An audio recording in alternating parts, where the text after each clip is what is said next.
फिल्मों के लिए वापस स्वागत है। आज मैं आपको 2011 की एक जीवनी कॉमेडी नाटक फिल्म द एंड टू शाबला दिखाऊंगा। स्पॉयलर्स आगे, सावधान रहें और ध्यान दें। पेरिस में एक देर रात ड्रिस अपने नियोक्ता फिलिप को शहर के माध्यम से चला रहा है। जब प्रतीक्षा और यातायात बहुत उबाऊ हो जाता है तो ड्रिस स्पीड सीमा तोड़ देता है और काफी तेजी से ड्राइव करने लगता है। अन्य कारों को टालता है और यातायात संकेतों की परवाह नहीं करता। इससे पुलिस उसके पीछे पीडीडीडीएचती है और ड्रिस 100 यूरो लगाता है कि वह उन्हें खो सकता है। लेकिन पुल के नीचे गाड़ी चलाने के बाद पुलिस उन्हें दोनों ओर से घेर कर पकड़ लेती है।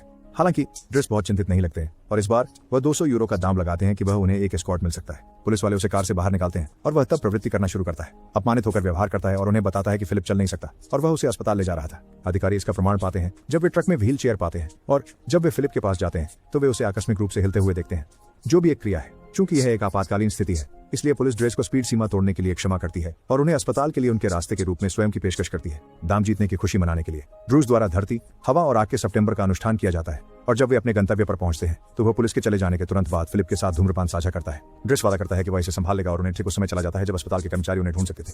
ये दोस्ती कई महीने पहले शुरू हुई थी। आंश सेलेब्सा शाये फिलिपे और उनकी सहायक मागली उसके लिए एक नया देखभाल करने वाला ढूंढने के लिए साक्षात्कार ले रहे हैं। लेकिन ये अच्छी तरह से नहीं जा रहा है क्योंकि सभी आवेदकों के पास उनके साक्षात्कार प्रश्नों के लिए बहुत सामान्य या अजीब उत्तर हैं।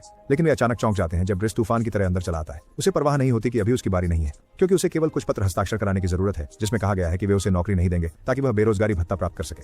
वह कठोर और थोड़ा अभद्र है। मोंगली को भी चेहरा दिखाता है, लेकिन फेलिपे उसे मनोरंजक पाता है और उसे अगले दिन अपने हस्ताक्षरित कागजात के लिए वापस आने का कहता है। ड्रेस अपने घर के एक सादे पड़ोस में वापस जाता है और सभी उसके छोटे भाई बहनों को परेशान करते हुए एक स्नान करने की कोशिश करता है, केवल उसकी बहन मीना की वजह से समय पर काम करने में सक्षम होने, जो दूसरों से थोड़ी बड़ी है और अधिक जिम्मेदार है। जबकि उनकी मां का आगमन होने का इंतजार करते हुए वह खिड़की के माध्यम से देखता है और उसे अपने भाई आदामा को एक संदिग्ध कार से बाहर निकलते हुए देखता है। जब लड़का फ्लैट में प्रवेश करता है तो वह बस कहता है कि वह स्कूल में था और अपना बैग पकड़कर फिर से चला जाता है, जिससे ड्रेस और अधिक यकीन करने लगता है कि वह कुछ कर रहा है। शाम को उसकी मां आती है और वह उसे एक चुराई हुई फाबर्जे अंडा देता है और उसे कहता है कि वह छुट्टी पर गया था। जब वह पूछती है, लेकिन वह उसे देखकर खुश नहीं होती क्योंकि वह 6 महीने के लिए गायब हो गया था और कभी फोन नहीं किया और अब वह अचानक से कहीं से भी उसके घर पर आ गया है, जैसे कि उसका घर एक होटल हो। चूंकि वह उसकी सभी झूठी बातों से पूरी तरह से तंग आ गई है और उसे अपने अन्य बच्चों का ध्यान रखना है, वह उसे बाहर निकालती है और कहती है कि वह वापस न आए। ड्रेस अपने कुछ पड़ोसी दोस्तों के साथ रात भर सिगरेट पीने और कुछ नाश्ते करता है।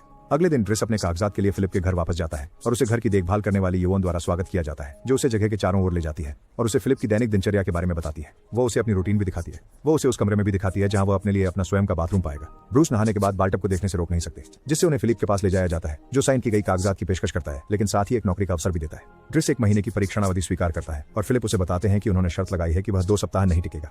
अपनी चीजों को अपने कमरे में ले जाने के बाद ड्रेस को फिलिप की देखभाल करना सिखाया जाता है। उसे यह सीखना चाहिए कि वह अपने पैरों को कैसे उत्तेजित रखे, उसे व्हील चेयर में कैसे बैठाए, उसे नहाने और कपड़े बदलने में कैसे मदद करे। चीजें अजीब हो जाती हैं जब ड्रेस पता चलता है कि उसे उस पर कुछ ऊंची मोजें पहननी पड़ेंगी और फिलिप बाथरूम का उपयोग करने के बाद उसकी गांड भी साफ करनी पड़ेगी। कमरा, लेकिन चाहे वह कितना भी शिकायत करे और कहे कि वह उन कामों को नहीं करेगा, वह उन्हें अपने काम का हिस्सा मानकर स्वीकार करता है। शाम के बाद जब वह छत पर नाश्ता कर रहा होता है तो फिलिप की बेटी एलिसा और उसका बॉयफ्रेंड बास्टियन द्वारा वह बाधित किया जाता है, जो एक निजी स्थान की तलाश में होते हैं, और वह उन्हें अपनी बियर साझा करने से मना करके दोनों को बाहर निकाल देता है। वॉटिनशा ड्रू तत्परता से फिलिप के साथ दैनिक दिनचर्या के प्रति अभ्यस्त होता है, यद्यपि पहले वह कुछ गलतियां करता है जिनसे वह सीखता है। फिलिप को फोन देने की बजाय उसे कान पर लगाने की तरह या नहाते समय बेबी मॉनिटर भूलने की तरह वह अपने मेल को विभिन्न फोल्डर्स में व्यवस्थित करना सीखता है। अधिकांश पत्र वह फिलिप के लिए खोलता है, लेकिन कुछ निजी वाले हैं जिन्हें वह देखने की अनुमति नहीं है। जब वह महिला एस्कॉर्ट्स को बढ़ावा देने वाले एक पम्फलेट का पता लगाता है तो वह फैसला करता है कि उनके लिए एक फाइल शुरू करे, बजाय फिलिप कहते हैं कि उन्हें कचरे में फेंक दें।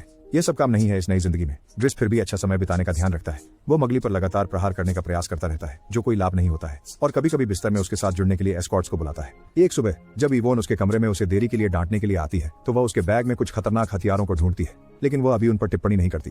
ड्रेस का आज का काम फिलिप को घूमना है, लेकिन वह उसे वैन के पीछे डालने से इनकार करता है जैसे कि वह माल होता। इसलिए बजाय इसके वह उसे उन फैंसी कारों में ले जाता है जो ज्यादा उपयोग नहीं करती। फिलिप, जो पहले सोचता है कि यह उपयुक्त नहीं है और कहता है कि हमें व्यावहारिक होना चाहिए, जल्दी ही एक तेज कम बोरिंग राइड के विचार से उत्साहित हो रहा है। हालांकि इवोन अभी भी अस्वीकार करती है। जब वे इमारत से बाहर जाने की कोशिश करते हैं तो उनके प्रवेश द्वार पर एक पड़ोसी पार्क किया हुआ है, जो दरवाजे पर लगे संकेत की अवहेलना कर रहा है जिसमें कहा गया है कि यह निषिद्ध है। ड्रेस बिना किसी समय बर्बाद किए उस आदमी के पीछे जाता है, उसे अपनी कमीज के सामने से पकड़कर धमकाता है जब तक वह कार को हटा नहीं देता। फिलिपे उसके कार्यों से प्रभावित होते हैं, लेकिन इवोन एक बार फिर अस्वीकार करती है। जोड़ा एक संग्रहालय में जाता है जहां फिलिप एक कला की टुकड़ी खरीदने की योजना बना रहा है, जिसे ड्रेस पैसे के लिए योग्य नहीं मानता क्योंकि यह सिर्फ कैनवास पर एक लाल डब्बा है। उसके बाद फिलिप अपने एक रिश्तेदार से मिलते हैं